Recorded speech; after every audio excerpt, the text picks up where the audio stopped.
They say freezing to death is like falling asleep. They're lying. It burns. It feels like 1,000 knives slicing through your skin before the darkness takes you.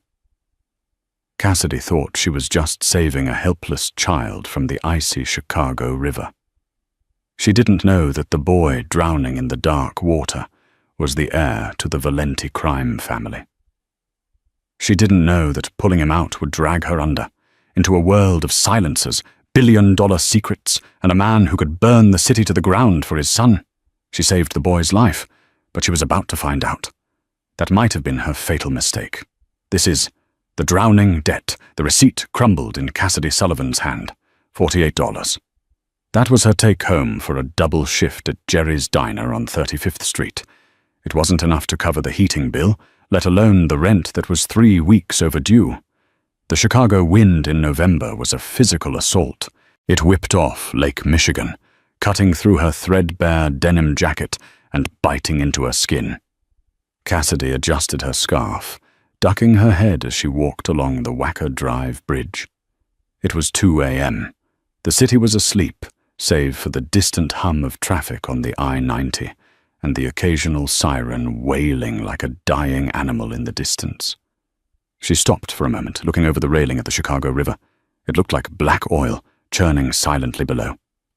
"Just one break," she whispered, her breath puffing out in a white cloud. "I just need one break." She was about to turn away when she heard it. It wasn't a scream. It was a splash, heavy and unnatural. Cassidy squinted into the darkness below. The riverwalk was deserted, bathed in the sickly yellow glow of the street lamps. Then she saw the taillights of a black SUV, no plates, peeling away from the lower service road, tires screeching against the asphalt. And there, bobbing in the freezing current, was a patch of beige, a coat, a small coat. "Oh my God," Cassidy gasped. She didn't think. If she had thought, she would have remembered that she was 24, broke, and had no health insurance. She would have remembered that the river temperature was hovering near 40 degrees. She scrambled down the maintenance stairs, her boots slipping on the icy metal. When she reached the concrete edge, she saw him, a boy, no older than 6, thrashing weakly. The heavy wool coat he was wearing was dragging him down. "Hey, hold on!" she screamed, her voice tearing at her throat. The boy's head went under. He didn't come back up. Cassidy kicked off her boots. She took a breath that tasted of exhaust and freezing rain, and she dove. The shock was immediate. It hit her like a sledgehammer to the chest. The cold paralyzed her lungs, squeezing the air out of her. Her limbs felt heavy instantly, her jeans soaking up the water like lead weights. "Move!" she screamed internally. "Move or die!" She kicked downward, eyes stinging in the murky filth. She groped blindly in the dark until her fingers brushed against something soft. Wool. She grabbed the collar of the coat and kicked for the surface. Her lungs were burning, screaming for oxygen. They broke the surface, and Cassidy gasped, sucking in air that felt like broken glass. The boy was limp in her arms. "No, no, no," she chanted, dragging him towards the concrete embankment. She hauled him up onto the freezing pavement, scraping her palms raw. She dragged herself up after him, collapsing beside his small body. He was pale, his lips blue. He looked like a porcelain doll, broken and discarded. She immediately started CPR. "Come on," she gritted out, pressing down on his small chest. "Don't you do this! Don't you die on me!" 1, 2, 3, 4. Nothing. 1, 2, 3, 4. She pinched his nose and breathed into his mouth.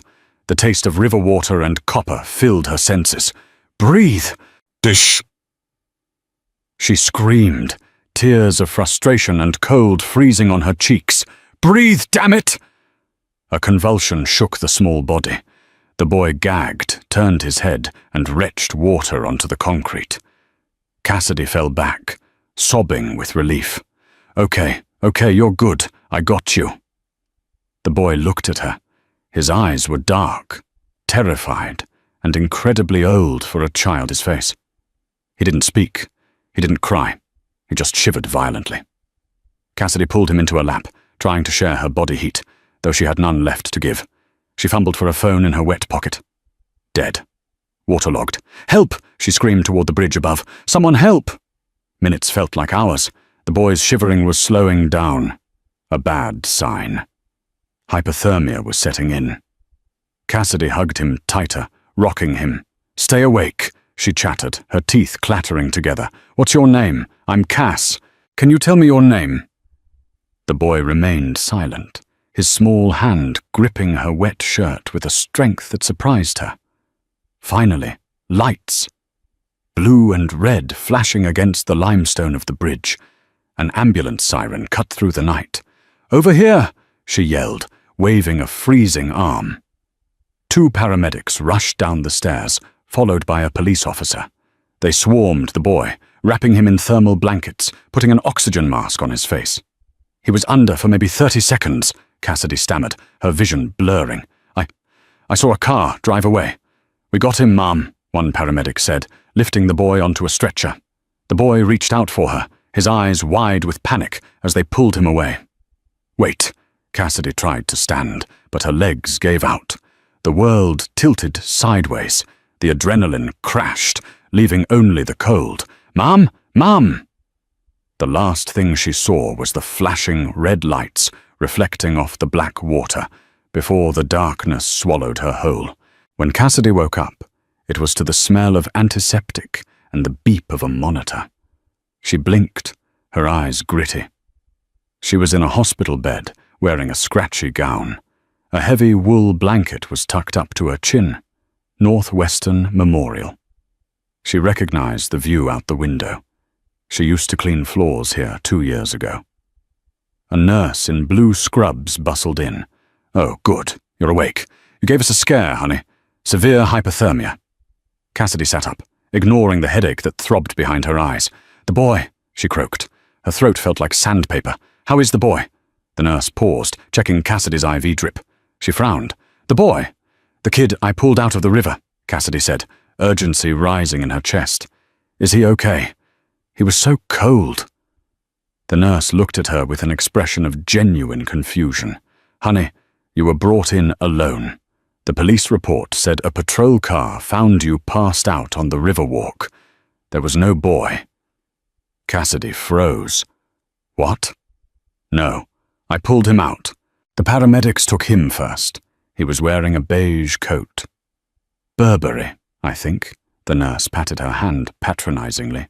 "Trauma can do funny things to the memory. You were hallucinating from the cold. There was no record of a child admission last night from your sector."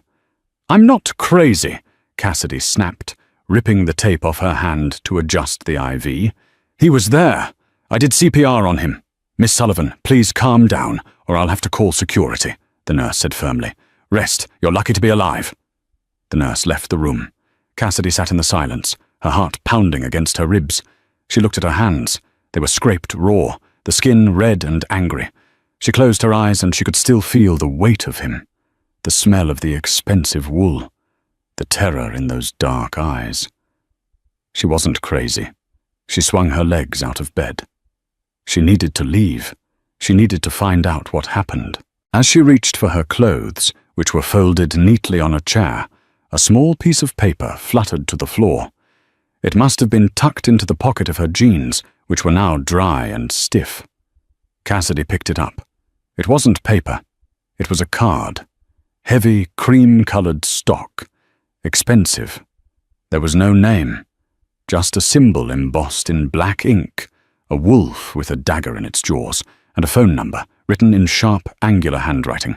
And on the back, 3 words, "For your silence." Cassidy stared at the card. The nurse said there was no boy.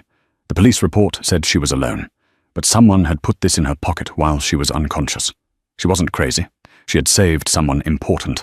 And apparently someone very powerful wanted the world to think that boy was dead. 3 days later, Cassidy was back at Sal's pit stop. She hadn't called the number. She had shoved the card into a jewelry box, an old cigar box under her bed, and tried to forget it. But her life had a way of not letting her forget things. "Cass, table 4 needs a refill and stop daydreaming," Sal bellowed from the kitchen window.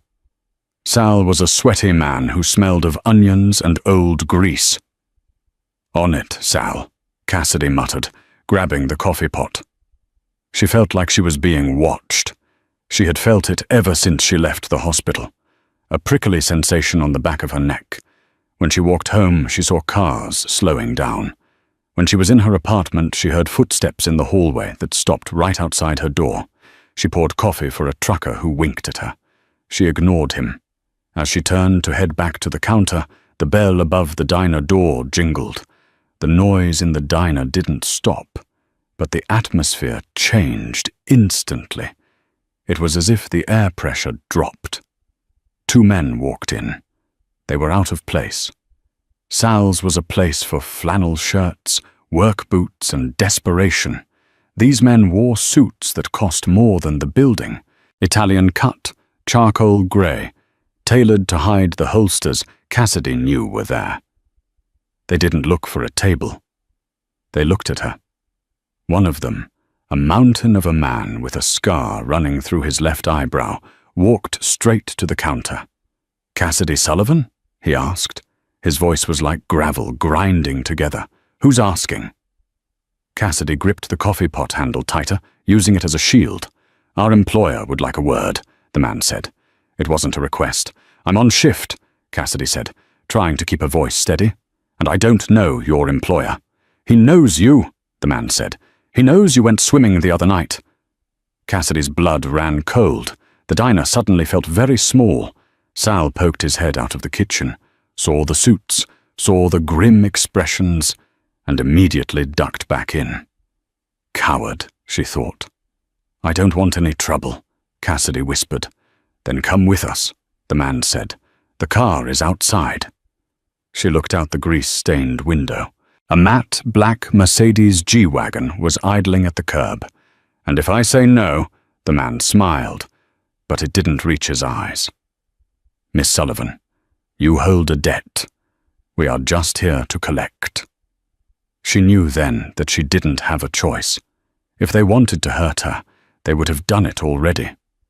They wanted something else. "Let me get my coat," she said. The drive took 40 minutes. They headed north, away from the grime of the city, towards the sprawling estates of Lake Forest. The houses here weren't houses. They were fortresses of stone and glass, hidden behind iron gates and high hedges. The car turned into a driveway that looked more like a private road.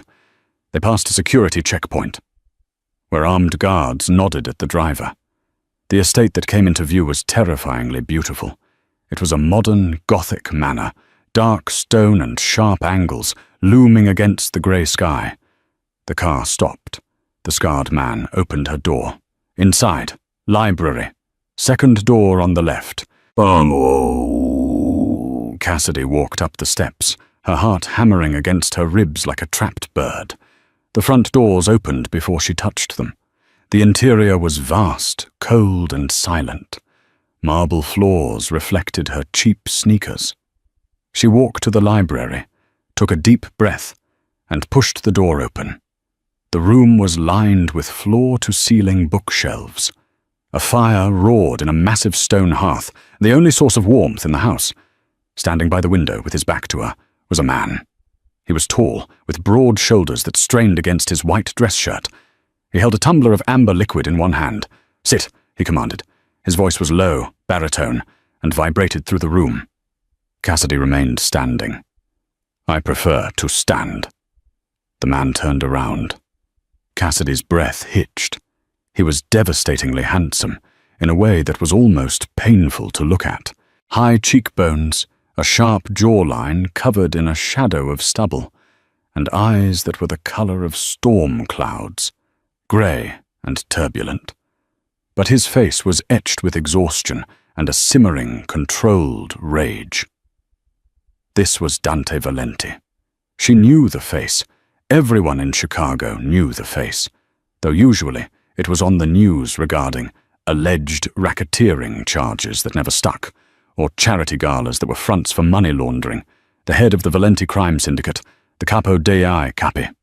"You are younger than I expected," Dante said, his eyes scanning her, dissecting her, "and poorer." I work for a living, Cassidy snapped, her fear momentarily replaced by defensiveness, unlike some people. Dante's eyes narrowed. He took a sip of his drink. You have a sharp tongue. Be careful not to cut yourself with it. He walked over to a desk and picked up a tablet. He tapped the screen and turned it toward her. It was a grainy video. Security footage. It showed the river walk. It showed the boy falling. It showed Cassidy diving in. It showed her saving him. I watched this 50 times, Dante said quietly. My security team, they failed. My son was taken from his bed, drugged and thrown off a bridge by a rival faction. They intended to send me a message, a dead air. He set the tablet down. But you, he stepped closer, invading her personal space. She could smell him. Sandalwood, whiskey, and danger. You ruined their message. I just did what anyone would do, Cassidy said, backing up until her legs hit a leather armchair. No, Dante corrected. Most people would have walked away, or filmed it for social media. You jumped into near-freezing water.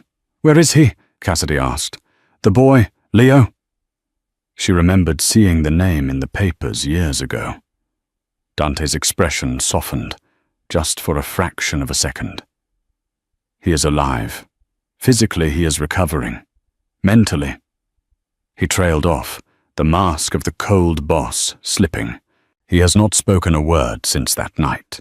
He screams if anyone touches him. Doctors, nurses, even me. He looked at Cassidy with an intensity that made her knees weak. Except you. Cassidy blinked. What? The paramedics told me, Dante said. He held on to you. He wouldn't let go. You are the only person he has responded to. He walked back to his desk and picked up a piece of paper. He slid it across the mahogany surface. I have a proposition for you, Miss Sullivan. Cassidy looked at the paper. It was a contract. I need someone Leo trusts. I need someone to watch him, be with him, 24/7. I cannot trust my guards. One of them let him be taken. I cannot trust the nannies. They are spies or incompetents. I'm a waitress, Cassidy said. I'm not a nanny, and I'm definitely not a mob wife. Dante's lip curled in a dry amusement. I am not asking for a wife. I am asking for a caretaker. He pointed to the bottom of the page. The salary is $10,000 a month, plus room and board here, plus full health insurance. Cassidy's jaw dropped. 10,000. That changed everything. That was her debt paid. That was a new life.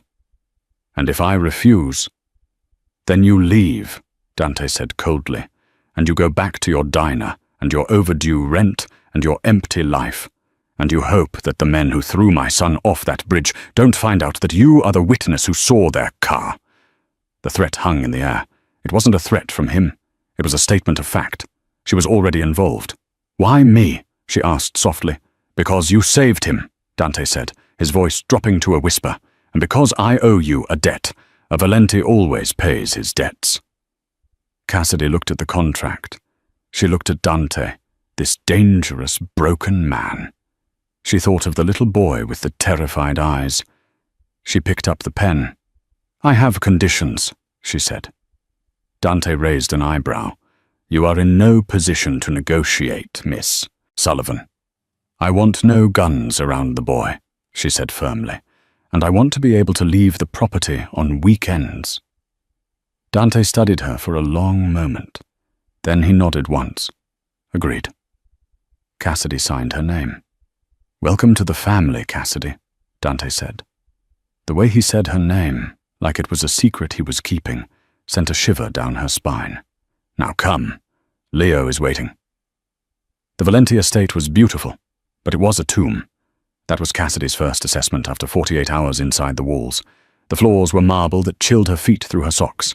The silence was heavy, broken only by the rhythmic ticking of grandfather clocks that cost more than her entire life's earnings. Her room was adjacent to Leo's suite. It was luxurious, a 4-poster bed, silk sheets, a bathroom with a tub the size of a swimming pool, but the windows were made of bulletproof glass and the door locked from the outside as well as the inside. She wasn't a guest. She was a high-paid prisoner. Cassidy stood in the doorway of Leo's room. The boy was sitting on the floor, surrounded by untouched toys, Lego sets, remote-controlled cars, tablets. He was staring at the wall, rocking slightly back and forth. "Hey, Leo," Cassidy said softly, sitting down on the carpet a few feet away. She didn't crowd him. She learned that quickly. If she got too close, he flinched. Leo didn't look at her. "I brought you something," she whispered. She reached into her pocket and pulled out a small, cheap plastic object. It was a fidget spinner, bright neon green. It looked ridiculous against the Persian rug.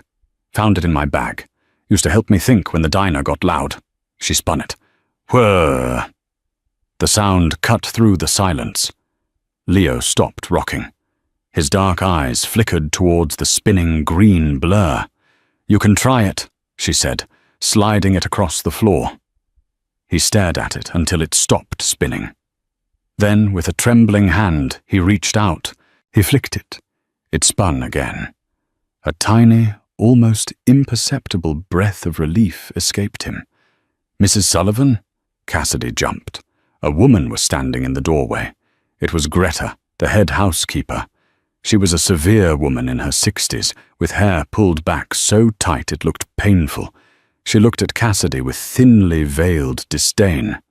"It's Miss Sullivan," Cassidy corrected, standing up. "Mr. Valenti requests your presence in the dining room. Dinner is served," Greta said stiffly. "Leo will eat in his room as usual." "No," Cassidy said. Greta blinked. "Excuse me." "Leo eats with his father," Cassidy said, surprising herself with her own boldness. "He's terrified, Greta. Isolating him isn't helping. He needs to know he's safe." "Mr. Valenti prefers—" "I don't care what he prefers. I'm the caretaker." Cassidy walked over to Leo and held out her hand. "Leo, hungry?" The boy looked at her hand, then at the door. Then slowly he stood up and gripped her pinky finger. Greta's mouth formed a thin line, but she stepped aside. The dining room was a cavernous hall with a table long enough to seat 20. Dante sat at the head, a glass of red wine in front of him, reading a dossier. He looked up when they entered, his grey eyes widening slightly when he saw his son. "He's eating with us," Cassidy announced, pulling out a heavy oak chair for Leo right next to Dante, not at the far end. Dante looked at Cassidy, then at the terrified boy. He slowly closed the dossier. "Very well." The meal was excruciating. Servants placed plates of roast duck and truffle risotto in front of them. The silence was suffocating. Dante ate with mechanical precision. Leo picked at his food, his eyes darting around the room. "So," Cassidy said, her voice echoing too loudly, "does anyone want to talk about how the Bears are playing?" Dante stopped chewing. He looked at her as if she had just spoken alien. "I do not follow football." "Right, of course. Too busy ruling the underworld," she muttered under her breath, taking a sip of water. "I heard that," Dante said, though a hint of amusement tugged at the corner of his mouth. Suddenly a loud clatter echoed through the room. Leo had dropped his fork. He froze, his eyes going wide. He looked at Dante, terrified, expecting punishment. Dante sighed, a heavy, tired sound. "It is just a fork, Leo." "Pick it up." But Leo didn't move. He started to hyperventilate. The memories of the water, the violence, were triggered by the sudden noise. Cassidy was out of her chair in a second. She knelt beside him. "Leo, look at me. Look at Cass. You're safe. You're in the kitchen. No water. Just air." Leo grabbed her shoulders, burying his face in her neck. And then he spoke. "Cold," he whispered. His voice was raspy, broken. "Daddy. Cold." Dante froze. His wine glass hovered halfway to his mouth. He stared at his son, who was clinging to the hired help. "He spoke," Dante whispered. Cassidy rubbed Leo's back. "Yeah, he did." She looked up at Dante, her blue eyes fierce and protective. "He's not broken, Dante. He's just freezing. And this house, it's the coldest place on earth." Dante set his glass down. The force of it nearly cracked the stem. He looked at the woman kneeling on his floor, holding his legacy in her arms, challenging him in his own home. "Then warm it up, Cassidy," he said, his voice low and intense. "That is why you are here." 2 weeks passed. The thaw, as Cassidy called it, was slow. Leo was sleeping better, mostly because Cassidy had started reading to him at night, cheap comic books she ordered online, doing different voices for the heroes and villains. But while Leo was improving, the atmosphere in the house was deteriorating. Cassidy felt eyes on her constantly. Not Dante's eyes. His were intense, calculating, but not malicious. These were different. It was the security team. Specifically, Rocco, the head of security. Rocco was a bulldog of a man who treated Cassidy like a security risk. He checked her bags when she came in from the garden. He monitored her phone calls to her mum. One rainy Tuesday, Cassidy was cleaning up the nursery. Leo was in therapy with a child psychologist Dante had flown in from Zurich. Cassidy was picking up the Lego blocks when she noticed something odd about Leo's favorite teddy bear. It was a vintage bear, worn at the seams, but there was a new stitching line on the back, hidden under the vest. She frowned. She picked it up and squeezed it. There was something hard inside, not stuffing. She found a pair of nail scissors and carefully snipped the thread. She dug her fingers into the plush and pulled out a small black disc. A bug. A listening device. Her heart hammered against her ribs. She knew enough from movies and from the vibe of this house to know this wasn't a baby monitor. She didn't run to Rocco. If a bug was in the nursery, security had either failed or they were involved. She marched straight to Dante's office. The guards at the door tried to stop her. "Miss Sullivan, Mr. Valenti is in a meeting. I don't care."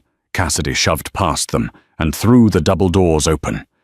Dante was standing behind his desk, flanked by 2 lieutenants.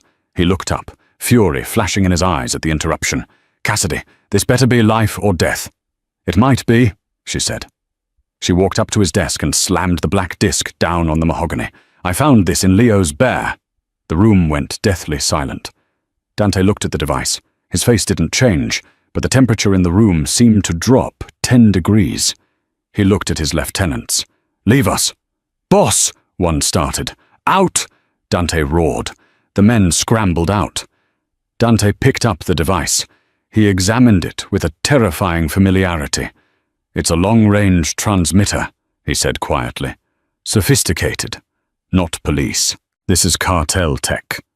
He looked up at her. "Who has been in the nursery?" "Me, the cleaning crew. And your security team," Cassidy said, crossing her arms. "Rocco checks that room every morning." Dante's jaw tightened. "Rocco has been with me for 10 years. "And Judas was with Jesus for 3, Cassidy shot back. "Someone put that there, Dante. Someone who knows Leo sleeps with that bear. Someone who wants to know where you are keeping him." Dante stood up and walked around the desk. He stopped inches from her. The height difference was intimidating. He towered over her, but Cassidy refused to back down.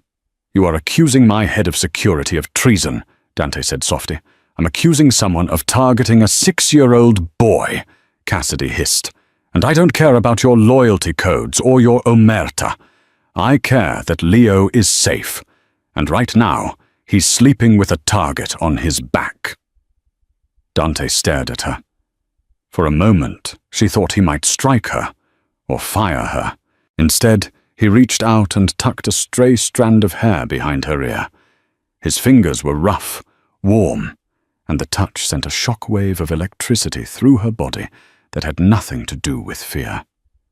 "You have good instincts, Cassidy," he murmured. His thumb grazed her cheekbone. "Better than my men." "I'm just observant," she stammered, her breath hitching. "You are dangerous," he corrected, "because you make me trust you, and I don't trust anyone." The moment hung there, thick with unspoken tension. The air crackled with a magnetic pull. Cassidy found herself leaning in, just a fraction. Dante's gaze dropped to her lips. Then the door burst open. It was Rocco. "Boss, we have a problem at the docks," Rocco barked, not noticing the intimacy of the moment, or choosing to ignore it. Dante stepped back instantly, the mask of the Don sliding back into place. He swiped the bug off the desk and into his pocket in one fluid motion. "Handle it, Rocco," Dante said, his voice ice cold. "And then come see me. We need to discuss new security protocols for the nursery." Rocco nodded, but his eyes lingered on Cassidy. There was no warmth there, only calculation. As Rocco left, Dante turned back to Cassidy. "Go back to Leo. Do not leave his side. Do not eat anything that isn't prepared by Greta personally. Do you understand?" "Dante," Cassidy asked, her voice trembling slightly. "What are you going to do?" Dante turned to the window, looking out at the grey Chicago skyline. "I am going to find the rat," he said, "and I am going to exterminate it." The tension in the house broke 3 days later, but not in the way Cassidy hoped. "I have to go where?" Cassidy asked, staring at the dress hanging on her wardrobe door. It was a gown of midnight blue silk, sleek and backless, with a slit that went up to her thigh. It was the most beautiful thing she had ever seen. It was also terrified her. "The Valenti Foundation Charity Gala," Dante said. He was leaning against her doorframe, adjusting his cufflinks. He wore a tuxedo that fit him like a second skin. He looked like James Bond, if James Bond was a ruthless criminal overlord. "I can't go to a gala, Dante. I don't know which fork to use. I'm a waitress from the South Side." "You are Leo's guardian," Dante said, "and Leo must make an appearance. Rumors are circulating that he is brain dead or crippled. Our enemies smell blood in the water. We need to show them he is strong. That we are strong." "So I'm a prop?" Cassidy asked, feeling a sting of hurt. "No," Dante walked over to her. He took the hanger from her hand. "You are his shield. He will not walk into that room without you." He made that very clear. Cassidy sighed. She looked at the dress. "Do I have to wear heels?" "Ideally." The gala was held in the grand ballroom of the Palmer House Hotel. It was a sea of diamonds, tuxedos, and fake smiles. Cassidy felt like an imposter. The dress fit perfectly. Dante had guessed her size with unnerving accuracy, but she felt exposed. She held Leo's hand tightly.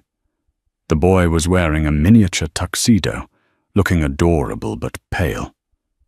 "Head up," Dante whispered in her ear as they entered the ballroom. His hand rested on the small of her back, a burning brand of possession. "If you look frightened, they will eat you alive." "Who are they?" Cassidy whispered back through a smile. "Everyone," Dante replied. The night was a blur of flashes and handshakes. Dante introduced her simply as Cassidy, Leo's governess. She saw the looks the society wives gave her.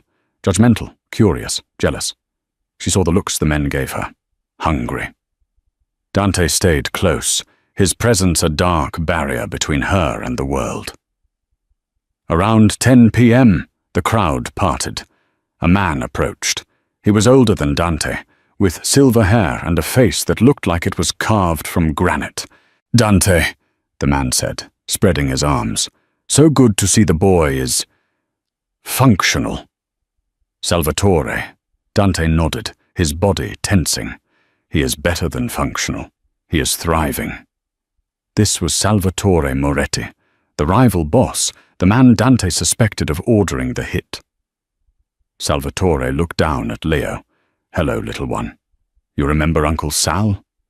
Leo shrank back behind Cassidy's legs. Cassidy stepped forward, placing herself physically between the old man and the boy. "He's tired, sir. Back off." The room went silent. "You did not tell Salvatore Moretti to back off." Salvatore's eyes snapped to Cassidy. He smiled, showing expensive veneers. "And who is this spirited creature?" "She is with me," Dante said. His voice was low, but it carried across the room like a gunshot. "Touch her, Sal, and we will have a war right here on the dance floor." Salvatore laughed, holding up his hands. "Easy, Dante." Just admiring the help. He leaned in close to Cassidy, his cologne overpowering. "Be careful, sweetheart. The Valentis have a history of getting their women killed." He walked away, his entourage trailing him. Cassidy was shaking. Dante turned to her, his eyes blazing. "Take Leo to the car, now! Rocco is waiting at the back exit." "What? Why?" "Because Sal just gave the signal," Dante said, scanning the room. "We are leaving." Cassidy grabbed Leo's hand and moved towards the kitchen exit. She moved through the crowd, heart pounding. She pushed through the swinging doors into the kitchen. It was empty. Too empty. "Rocco!" she called out. The back door opened. But it wasn't Rocco. It was two men in catering uniforms, wearing ski masks. They held silenced pistols. "Hand over the kid," one of them said. Cassidy shoved Leo behind a stainless steel prep table. She looked around for a weapon, a knife block, a frying pan, anything. "I said, give us the kid." The man lunged. Cassidy didn't think. She reacted. She grabbed a pot of boiling stock off the stove and threw it. The man screamed as the scalding liquid hit his face. He fired blindly. Foot. A bullet sparked off the metal table inches from Leo's head. Cassidy grabbed a heavy cast-iron skillet. As the second man aimed, she swung it with all the strength of a woman who had carried heavy trays for 6 years. Crack! She hit his wrist. The gun skittered across the floor. "Run, Leo!" she screamed. But the first man, face red and blistering, was getting up. He raised his gun at Cassidy. "Bitch!" he snarled. Cassidy closed her eyes, waiting for the burn. Bang! The shot was loud, unsilenced. Cassidy opened her eyes. The man dropped, a hole in the center of his forehead. Standing in the doorway, smoking gun in hand, was Dante. Behind him, Rocco lay on the floor, bleeding from a knife wound to the gut. Dante walked over to the dead man and kicked the gun away. He looked at Cassidy. She was covered in stock, holding a frying pan, standing over a traumatized boy. "You," Dante said, breathing hard, "are the most incredible woman I have ever met." "Rocco?" Cassidy pointed to the door. "Rocco took a knife for me," Dante said grimly. "He wasn't the rat." Dante looked at the kitchen staff entrance. The rat is still here, and he just tried to finish the job. Dante grabbed Cassidy's arm, pulling her and Leo close. "The war has started," he whispered into her hair, "and there is nowhere left to hide." The drive back to the estate was a blur of speed and silence. Dante drove the bulletproof SUV himself, his knuckles white on the steering wheel. Cassidy sat in the back, Leo asleep with his head on her lap. She stroked his hair, her hand trembling. The adrenaline from the kitchen was fading, replaced by a cold, creeping dread. When they arrived, the estate was already in lockdown. Floodlights swept the grounds. Men with assault rifles patrolled the perimeter. It looked less like a home and more like a besieged fortress. "Take Leo upstairs," Dante commanded as soon as they entered the foyer. "Lock the door. Open it for no one but me." "Dante, your hand," Cassidy said, noticing blood dripping from his sleeve. "It's a graze. Go." She didn't argue. She carried the sleeping boy up the grand staircase, her heart echoing the heavy thud of her boots on the marble. Inside the suite, she engaged the deadbolts. She laid Leo on the bed and paced the room. The house felt different tonight. The silence wasn't peaceful. It was waiting. She needed water. Her throat was parched from the smoke and screaming. The suite had a small kitchenette, but the pitcher was empty. She hesitated at the door. Open it for no one. But the hallway was clear, and the main kitchen was just down the service stairs. She unlocked the door silently. The hallway was dim. She moved towards the service staircase, the one the staff used. As she reached the landing, she heard a voice. It was a whisper, frantic and hushed, coming from the laundry chute alcove. "It's done! Rocco is down. No, Dante is alive. I can't. You promised no one would get hurt." Cassidy froze. She knew that voice. It was Greta. She pressed herself against the wall, straining to hear. "I opened the service gate," Greta hissed. "The code is 7734. Yes, the cameras are looped. Please, just don't hurt my grandson. You said you'd let him go if I planted the bug." Cassidy's hand flew to her mouth. The bug in the bear, the bad feeling she had about the housekeeper. It wasn't just dislike. It was intuition. Greta wasn't a mastermind. She was a grandmother being blackmailed. But her desperation had just opened the front door to hell. "They're coming now?" Okay. A click. The call ended. Cassidy didn't retreat to the room. There wasn't time. If the service gate was open, Salvatore's men were already on the grounds. The guards at the front gate were looking the wrong way. She turned and ran, not to Leo, but to Dante. She burst into his study. He was stitching his own arm, a bottle of whiskey open on the desk. He looked up, eyes narrowing dangerously. "I told you to stay." "Greta," Cassidy gasped out. "It's Greta." She opened the service gate. "They're here." Dante didn't ask, "Are you sure?" He didn't waste a second. He grabbed a heavy handgun from his desk and hit a red button on the wall. A siren began to wail throughout the house, a low, mournful sound. "Get Leo," he said, his voice calm, terrifyingly steady. "Go to the panic room in the cellar. Do not stop." Crash. The sound came from downstairs, glass-breaking gunfire. "Too late," Dante growled. He racked the slide of his gun. "They're inside." He looked at Cassidy. For the first time, she saw fear in the eyes of the devil of Chicago.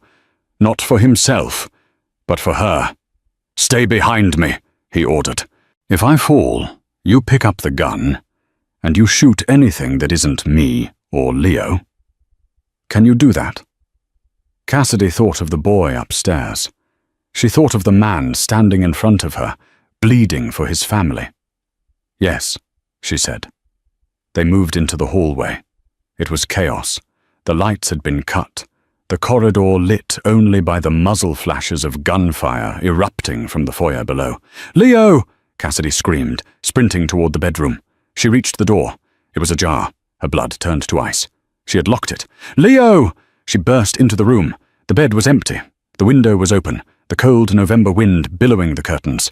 She ran to the window. A ladder was propped against the sill. Below, on the lawn, she saw two dark shapes dragging a small, struggling figure towards the tree line. "Dante!" she screamed, her voice tearing with raw panic. "They have him! They're taking him to the river!" Dante appeared beside her. He looked out the window, saw the figures, and his face went blank. It was a look of pure, unadulterated death. "Stay here," he said. "No," Cassidy grabbed his arm. "I can swim. You can't catch them in the water." Dante looked at her. He saw the fire in her eyes. The waitress was gone. The survivor remained. "Move," he said. They didn't take the stairs. They went out the window, sliding down the ladder the kidnappers had used. They hit the grass, running. Gunfire erupted around them. Dante returned fire, dropping a man who stepped out from the shadows. Cassidy didn't flinch. She kept her eyes on the small beige coat disappearing into the dark woods near the riverbank. They were heading for the boathouse. Salvatore wasn't just kidnapping Leo. He was going to finish what he started. He was going to drown the air where the river had failed the first time. "Cover me!" Dante yelled. He broke cover, drawing the fire of 3 men guarding the path. Cassidy used the distraction. She ducked under the low branches of the weeping willows, sprinting towards the water. Her lungs burned, her legs screamed, but she didn't slow down. She reached the boathouse just as the engine of a speedboat roared to life. The speedboat was untied, drifting away from the dock. In the stern, a massive man held Leo by the scruff of his neck. At the wheel was Salvatore Moretti himself, laughing into the wind. "Too slow, sweetheart," Salvatore yelled over the engine's roar. Cassidy stood on the edge of the dock. The boat was 10 feet away, 15. She didn't think about the cold. She didn't think about the bullets. She ran. She hit the end of the wooden dock and launched herself into the air. It was a desperate, impossible leap. Her fingers scrabbled against the slick fiberglass hull of the boat. She slammed into the side, her ribs cracking against the railing. But she held on. She dragged herself over the gunwale, gasping. "What the—" The guard holding Leo turned. Cassidy didn't have a weapon. She had rage. She kicked the guard squarely in the knee. The joint snapped with a sickening pop. The man howled and dropped Leo. "Get down, Leo!" Cassidy screamed. The boy scrambled under the dashboard. Salvatore abandoned the wheel, pulling a gold-plated revolver from his jacket. "You persistent little rat!" The boat swerved wildly, throwing Cassidy off balance. She slid across the wet deck. Salvatore aimed the gun at her chest. Click! Misfire! Cassidy scrambled for a flare gun mounted on the wall of the boat. She ripped it free. Salvatore fixed the jam and raised the gun again. "Goodbye, waitress!" Cassidy didn't aim for him. She aimed for the pile of spare fuel canisters stacked in the corner behind him. She pulled the trigger. The flare hissed through the air, a streak of red phosphorus. It hit the canister. Boom! The explosion rocked the boat. A wall of fire erupted between Cassidy and Salvatore. The old Don screamed as the heat engulfed the rear of the vessel. "Jump, Leo!" Cassidy grabbed the boy. "I can't swim!" Leo shrieked, paralyzed by the black water. "I can!" Cassidy yelled. "Trust me!" She wrapped her arms around him, shielding his head, and threw them both over the side. They hit the freezing water. The shock was just as bad as the first time. But this time, Cassidy had a mission. She kicked hard, surfacing away from the burning wreck of the boat. Debris rained down around them. The boat was a floating inferno, drifting downstream. "Hold on to me," Cassidy gasped, treading water. "I got you." From the shore, a spotlight hit them. Cassidy squinted against the glare. Was it Moretti's men? Was this the end? "Cassidy!" The voice was rough, broken. Dante. He was wading into the river, his expensive suit ruined, the water up to his chest. He reached out his hand. Cassidy kicked toward him. Her strength was failing. The cold was seeping into her bones, shutting her down. Dante grabbed her arm. He pulled them both toward him, crushing them against his chest. He was shaking. The invincible Mafia boss was shaking. He carried them both to the bank. He collapsed on the grass, Leo sandwiched between them. "Is he dead?" Dante asked, looking at the burning boat. "He's gone," Cassidy whispered, her teeth chattering. "It's over." Dante looked down at her. Her hair was matted with river water, her dress torn, her face bruised. "You saved him," Dante said, his voice thick with emotion. "Again." "That's my job," Cassidy managed a weak smile. "It's in the contract." Dante laughed. It was a dry, rusty sound, but it was real. He leaned down and pressed his forehead against hers. "Contract is void," he whispered. "Does that mean I'm fired?" "No," Dante said. He brushed a wet strand of hair from her face. "It means you're promoted. Permanent position." He kissed her. It was cold and wet, and tasted of river water and smoke, but it was the warmest thing Cassidy had ever felt. "Daddy?" They broke apart. Leo was sitting up, wrapped in Dante's jacket. He looked at the burning boat, then at Cassidy. "Did you explode the bad man?" Leo asked. Cassidy hesitated. Yeah?" Leo nodded solemnly. "Cool." Dante threw his head back and laughed, a sound of pure relief echoing into the Chicago night. 6 months later. The spring sun was warm on the terrace. Cassidy sat with a book, watching Leo chase a new puppy, a golden retriever named Spark, across the lawn. The security was still there, but it was discreet now, the fear was gone. The glass door opened. Dante walked out. He wasn't wearing a suit. He was wearing jeans and a black t-shirt. He looked 10 years younger. He placed a cup of coffee on the table and sat on the arm of her chair. "Greta's trial starts today," he said quietly. "Did she take the plea deal?" Cassidy asked. "She did. She gave up everyone in Salvatore's organization who survived the purge. She'll do 5 years in minimum security. Her grandson is safe." Cassidy nodded. "Good." Dante took her hand. On her finger was a ring, not a diamond, too cliché. It was a sapphire, deep and blue, the color of the river at night. "You know," Dante mused, looking at his son laughing in the grass, "I spent my whole life building an empire to leave to him. Money, power, soldiers. I thought that was what kept you safe." He looked at Cassidy, his grey eyes soft. "I was wrong. It's not the soldiers. It's the person who is willing to jump in the water when everyone else runs away." Cassidy squeezed his hand. "Well, don't get used to it. The water was freezing." I know, Dante smiled, leaning down to kiss her. I'll keep you warm. Leo ran over, the puppy barking at his heels. Cass, Dad, Spark dug a hole. They looked at each other and smiled. It wasn't a perfect life. It was still a dangerous world.